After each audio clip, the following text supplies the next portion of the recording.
रामधारी गुप्ता, प्रतिलेखन संख्या 26 एवं 27। सभापति महोदय, खेती के बाद उद्योग का हमारे देश के आर्थिक जीवन में बड़ा प्रमुख और महत्वपूर्ण स्थान है।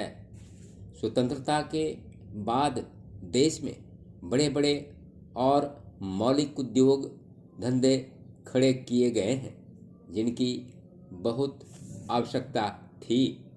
उस दिशा में अच्छा प्रयास किया गया है और उसमें बड़ी सफलता भी मिली है। लेकिन जहाँ बड़े बड़े उद्योग धंधे खड़े हुए, वहाँ छोटे छोटे उद्योग धंधों की, विशेष रूप से उन उद्योग धंधों की जो देश में परंपरा से चले आ रहे थे, बड़ी उपेक्षा हुई। बहुत से उद्योग धंधे अपने पुराने ढंग से चले आ रहे हैं, उनमें कोई नया परिवर्तन नहीं लाया जा सकता है, उनका कोई विकास नहीं हो सकता है। देश की स्थिति को देखते हुए विशेष रूप से ग्रामीण क्षेत्रों में कौन से नए उद्योग धंधे खड़े किए जा सकते हैं, इस बारे में कोई अनुसंधान नहीं किया गया है। खादी और ग्रामोद्योग स्थापित किया गया और उसने खादी और कुछ ग्रामीण उद्योग धंधों को लिया, लेकिन उसकी भी कुछ सीमाएं हैं। बहुत से उद्योग धंधे ऐसे हैं जिनको प्रोत्साहन दिया जाना चाहिए था, लेकिन प्रोत्साहन देना तो दूर रहा, ऐसी नीति अपनाई गई कि उनके काम में बाधा पैदा हुई और उनमें बहुत से टूट गए। इसका परिणाम यह हुआ है कि एक तरफ तो हमने दिखाने के लिए बड़े बड़े कल कारखाने खड़े किए हैं, लेकिन दूसरी तरफ बेकारों की संख्या बढ़ती गई है। आज यह समस्या एक भीषण रूप में हमारे सामने आई है। यदि हम छोटे छोटे उद्योग धंधों को, विशेष रूप से कृषि से संबंधित उद्योग धंधों को बड़े बड़े शहरों में नहीं, दूर दूर ग्रामीण क्षेत्रों में नहीं फैलाते हैं, तो इसके दो दुष्परिणाम होंगे। एक तो उद्योगों का केंद्रीकरण होगा, दूसरे शहरों की जनसंख्या बढ़ेगी, जिससे अनेक जटिल समस्याएं पैदा होंगी। इससे हर एक आदमी को काम नहीं मिलेगा और हमारे जो पुराने उद्योग धंधे जीवन से संबंधित सामग्रियां तैयार करते हैं, उन पर बुरा प्रभाव पड़ेगा। लेकिन सरकार की ऐसी नीति रही है कि उनमें से बहुत से उद्योग धंधे समाप्त होते जा रहे हैं, जिसका परिणाम यह है कि इस उद्योग में लगे हुए आदमी बेकार हो रहे हैं। मैं चाहूँगा कि सरकार ऐसे उद्योग धंधों को अधिक प्रोत्साहन देने का प्रयत्न करे। इस प्रयत्न के लिए हम इस मौके पर सरकार का समर्थन देशभक्ति की भावनाओं से करते हैं।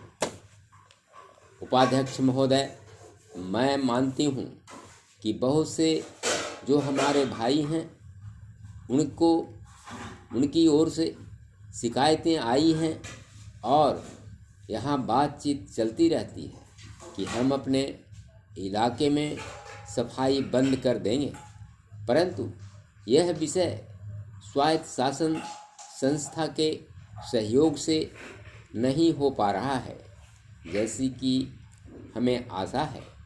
और मैं समझती हूँ कि राजनीतिक दल स्वास्थ्य के विषय में ध्यान रखते हैं, क्योंकि यह मानवता के लिए बहुत आवश्यक है।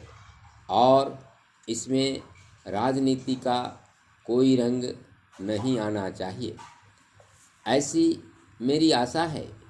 मैं अनुरोध करूंगी कि सदस्यों की जो समस्याएं हैं और उनको ध्यान में रखते हुए दिल्ली प्रशासन कोई ऐसी नीति अपनाने की कोशिश करे जिससे नगर निगम का यदि कोई काम हो तो उस विषय में हमारा नगर निगम से एक सहयोगपूर्ण वातावरण पैदा हो, मगर इस वातावरण में राजनीति न आने पाए। हमारे सामने एक उद्देश्य हो कि हमें जनता का काम करना है, क्योंकि जनता के लिए हम चुनकर आए हैं। इसमें पार्टी का कोई प्रश्न नहीं है।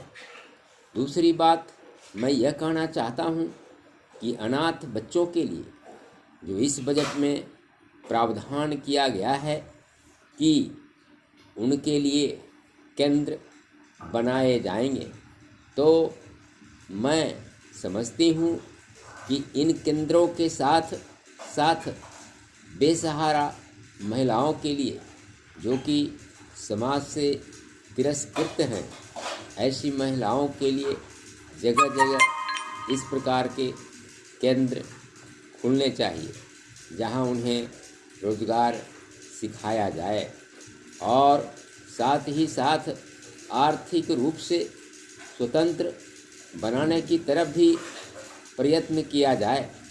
इस विषय में मेरा एक सुझाव है कि जो बच्चे अनाथ हैं, जो बेसहारा महिलाएं हैं, उनकी तरफ हमारी पूरी कोशिश होनी चाहिए कि जो अनाथ बच्चे हैं, जो समाज से तिरस्कृत हैं, जिनको अवहेलना की दृष्टि से देखा जाता है, उनके लिए केंद्र बनाए जाएं और उन केंद्रों में वह अधिकारी रखे जाएं जिनके संरक्षण में वह कार्य सीखे, पढ़े, लिखे। यदि इसमें बाहर के सदस्य हो तो वे ऐसे होने चाहिए जिनका जीवन सरकारी सेवा में ही बीता हो। ऐसे योग्य लोगों से सहायता लीजिए। यदि इसमें असामाजिक तत्व घुस गए तो फिर हमारा पैसा ऐसे ही खर्च हो जाएगा और जो नीति हमने बनाई है वह असफल हो जाएगी, जिसका परिणाम यह होगा कि हम उस नीति को कार्य रूप में परिणत नहीं कर सकेंगे। इस बात पर कोई मतभेद नहीं है।